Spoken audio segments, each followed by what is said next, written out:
Hi everyone, it's board certified plastic surgeon Sean Doherty from Boston.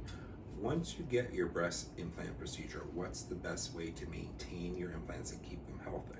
Well, there's several things I recommend.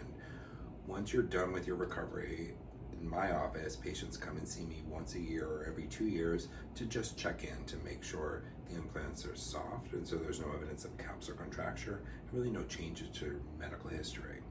Now, implants are great things, they're just not perfect medical devices, so they need to be maintained and monitored because they can rupture. So at 5 years, it's recommended that a patient gets an MRI to check the outer lining of the implant to make sure there's not a rupture. And then every 2 to 3 years after that, until about 10 to 12 years, which is the time that it's recommended that your implant should get exchanged.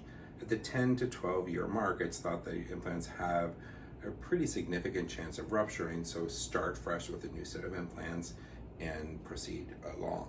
Now, also an important thing to do is to evaluate your breast tissue while you have implants to make sure you don't have breast cancer.